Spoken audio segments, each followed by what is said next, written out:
Hello everyone, welcome to my channel electronics Bing. आज के इस वीडियो में हम देखेंगे केटल में जितने भी तरह का प्रॉब्लम होता है, कोई भी खराबी हो, आप इस वीडियो को देखने के बाद बहुत ही कम टाइम के अंदर इसको रिपेयर कर पाएंगे। तो चलिए शुरू करते हैं। तो सबसे पहले केटल में क्या प्रॉब्लम होता है, पावर देने पे यहाँ पे लाइट ग्लो करता है तो हीट नहीं होता है। तो उस केस में क्या करें, या कुछ भी नहीं ग्लो होता है, बटन देने पर भी कुछ भी रिस्पॉन्स नहीं करता है, तो कैसे स्टेप बाय स्टेप चेक करें। और सबसे पहला स्टेप क्या होगा, कौन सा चीज़ चेक करके आपको कंफर्म हो जाना है कि ये रिपेयरेबल नहीं है। तो सबसे पहले आपको एक मल्टीमीटर लेना है। मल्टीमीटर को कंटिन्यूटी मोड पे सेट करना है। कंटिन्यूटी मोड या रेजिस्टेंस मोड पे भी रख सकते हैं। उसके बाद मल्टीमीटर को एक बार चेक कर लीजिए कि ये सही से काम कर रहा है कि नहीं। तो इस तरीके से टच करने पर आपका बीप करेगा और 0 ओम शो करेगा, इसका मतलब ये मल्टीमीटर सही है। तो क्या करना है, सबसे पहले ये जो है बेस पे सबसे पहला जो टास्क है, अगर आप रिपेयर करना चाहते हैं बहुत कम टाइम में, सबसे पहले खोल लीजिए पीछे की तरफ।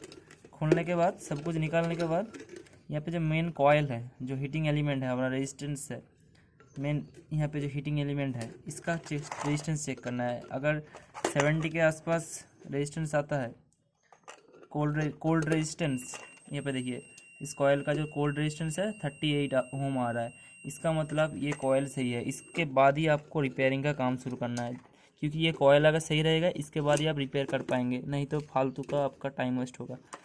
तो इस कॉयल को अगर चेक कर लेना है सबसे पहले, उसके बाद बाकी का काम करना है। तो देख सकते हैं कॉयल के पैरेलल में ही ये इंडिकेशन लैम्प कनेक्ट हुआ रहता है। अगर आपका लैम्प चल रहा है लेकिन हीट नहीं हो रहा है, तो आपका 50% चांस है कि कॉयल ख़राब हो गया होगा, ओपन हो गया होगा अंदर से। अगर यहाँ पे कनेक्टर जंग लग जाए, लूज हो जाए, तो भी कॉयल सही होने पर भी, लैम्प जलने पर भी आपका हीट नहीं भी हो सकता है। ऐसा भी हमने रिपेयर किया है। तो यहाँ पे अगर आप देखेंगे अच्छे से तो आपको दिखेगा 1500 वाट और 220 वोल्ट 50 हर्ट्ज, और इसका कॉयल का रेजिस्टेंस दिया हुआ है। तो कॉयल का रेजिस्टेंस आप कैलकुलेट कर सकते हैं, यहाँ पे पावर और वोल्टेज दिया हुआ है, तो R=V²/P आप कर सकते हैं। तो उससे भी आपको रेजिस्टेंस मिल जाएगा, इसका हॉट रेजिस्टेंस, मतलब कितना करंट ये कंज्यूम करेगा, या पावर डिवाइडेड बाई वोल्टेज करेंगे तो इसका करंट रेटिंग आपको पता चल जाएगा। तो सबसे पहले तो कॉयल चेक कर लिया, कॉयल सही है, लेकिन ये हीट क्यों नहीं हो रहा है। उसके बाद आपको इसका स्विच को चेक करना है। मल्टीमीटर लीजिए, स्विच को कैसे चेक करना है, स्विच का जो 2 टर्मिनल आया हुआ है, यहाँ पे देख सकते हैं स्विच का एक वायर यहाँ पे है, इसको मैं निकाल लेता हूँ। स्विच के एक वायर से आपको दोनों वायर पे दोनों क्लिप लगा देना है। मल्टीमीटर का दोनों प्रोब को टच करना है अच्छे से। इसके बाद स्विच को ऑन करना है। देखिए स्विच को ऑन किया तो स्विच का दोनों टर्मिनल शॉर्ट बता रहा है, इसका मतलब स्विच हमारा सही है। स्विच का दोनों वायर में हमने यहाँ पे लगा दिया और स्विच को ऑन किया तो शॉर्ट बता रहा है, इसका मतलब स्विच भी सही है। तो स्विच पे कोई दिक्कत नहीं है। तो इसके बाद जो खराबी आने का चांसेस है, ये जो कनेक्टर है दो, इस कनेक्टर में जंग लग जाना, लूजिंग, और इस वायर का ख़राब हो जाना। तो चलिए सबसे पहले मैं एक चीज़, जो वायर है कैसे चेक करना है। वायर के चेक करने के लिए अगर आप यहाँ पे अच्छे से देखें, इसके अंदर देखिए 2 कॉन्टैक्ट है जो कि हमारे इस पे टच होकर पावर को ट्रांसमिट करते हैं। बीच वाला अर्थिंग, एक लाइन और न्यूट्रल। तो एक एक करके चेक करते हैं। सबसे पहले न्यूट्रल का चेक करते हैं। न्यूट्रल पे एक वायर लगा दिया मैंने, वायर सही है कि नहीं। उसके बाद यहाँ पे देखिए बीप कर रहा है, ये देखिए, इसका मतलब न्यूट्रल का वायर सही है। उसके बाद लाइन, दूसरा वाला लाइन का वायर भी सही है। अर्थिंग तो सही होगा ही, क्योंकि अर्थिंग पे लोड उतना रहता नहीं। तो हमारा नीचे का बेसबोर्ड सही है। यहाँ पे ऊपर वाला जो कनेक्टर है इस पे प्रॉब्लम हो सकता है।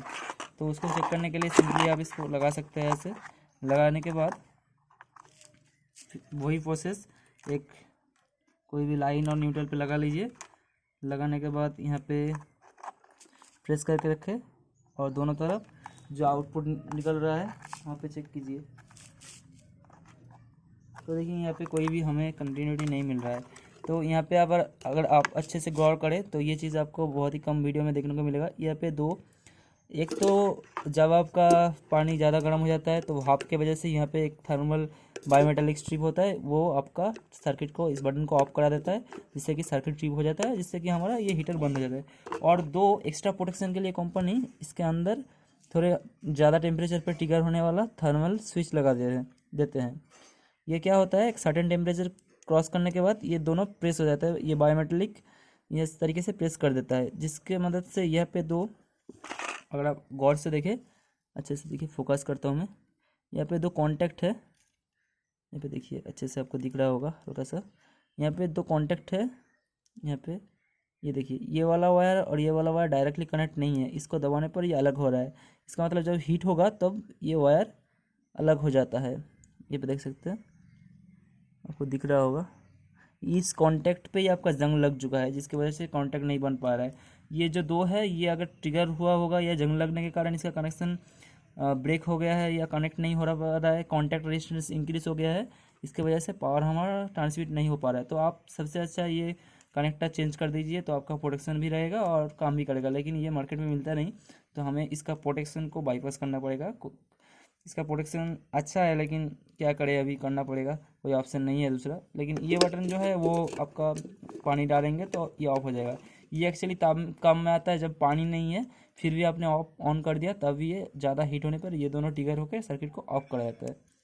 तो इसका काम तो बहुत इंपॉर्टेंट है, लेकिन हमारे पास अभी कोई ऑप्शन नहीं है इसको रिपेयर करने का। कस्टमर का भी कहना है कैसे भी रिपेयर कर दो, तो इसको हम डायरेक्ट कर देते हैं। यहाँ पे ये दो बायोमेट्रिक स्विच को डायरेक्ट कर देंगे तो हमारा प्रॉब्लम सॉल्व हो जाएगा। लेकिन आप जो है, अगर आपको मिलता है इसका मार्केट में, तो आप इसको चेंज कर दीजिए। और अर्थिंग का प्रॉपर ध्यान रखना है कि सब कुछ कनेक्ट करने के बाद ये वाला बॉडी के साथ बीप करना चाहिए, इसके साथ बीप करना चाहिए, ठीक है। अर्थिंग आपको मस्ट देना है, नहीं तो यहाँ पे सेफ्टी का कॉम्प्रोमाइज़ हो जाएगा। तो आई होप आपको पता चल गया होगा। वायर कैसे चेक करना है, उसके बाद कनेक्टर पर लगा के यहाँ पे कनेक्शन आ रहा है कि नहीं, उसके बाद सबसे लास्ट में अगर सब कुछ लगा देने के बाद ऑन करके यहाँ पे कॉयल के अक्रॉस में वोल्टेज चेक करना है, 220 वोल्ट आ रहा है कि नहीं, ये लैम्प जल रहा है कि नहीं। उसके बाद भी अगर आप गर्म नहीं होता है तो ये कॉयल ख़राब हो चुका है 100%। ज़्यादातर मैंने देखा है यहाँ पे जंग लग जाता है, तो यहाँ पे आपको रेजिस्टेंस अगर मिल रहा है कॉयल के अक्रॉस में, तो आप अगर वोल्टेज अप्लाई करेंगे तो हीट होगा ही होगा। तो अगर सबसे पहले खोल के ये कॉयल का रेजिस्टेंस चेक कर लेना है, अगर ये ओपन दिखा रहा है उसके बाद आपका रिपेयर करने का कोई मतलब ही नहीं है। और ये स्विच भी काफ़ी ज़्यादा ख़राब होता है, ज़्यादातर ये स्विच ख़राब होता है, और ज़्यादातर ये कॉन्टैक्ट पे जंग लगने के कारण प्रॉब्लम होता है। तो यहाँ पे मैं क्या करूँगा, इसको डायरेक्ट कर दूँगा अंदर से दोनों को, तो ये प्रॉब्लम सॉल्व हो जाएगा। तो आई होप आपको ये वीडियो देखने के बाद सब आपका केटल रिपेयर करने में काफ़ी मदद हुआ होगा। तो आपको केटल रिपेयर करने का कॉन्सेप्ट समझ में आ गया होगा। एक इनपुट वायर, एक फिलामेंट नहीं, यहाँ पे हीटिंग एलिमेंट, और उसके सीरीज़ में एक थर्मल बटन, और यहाँ पे सीरीज़ में दो प्रोटेक्शन के लिए और थर्मल बटन, ये दोनों ख़राब हो चुका है, इसकी वजह से ये रिपेयर नहीं हो पाया। तो ये वीडियो आपको कैसा लगा नीचे कमेंट में ज़रूर बताइए। अगर आपको ये वीडियो अच्छा लगा तो चैनल को सब्सक्राइब कीजिए, वीडियो को लाइक कीजिए। चलिए मैं मिलता हूँ आपको अगले वीडियो में। Thanks for watching. जय हिंद, वंदे मातरम, हरे कृष्णा।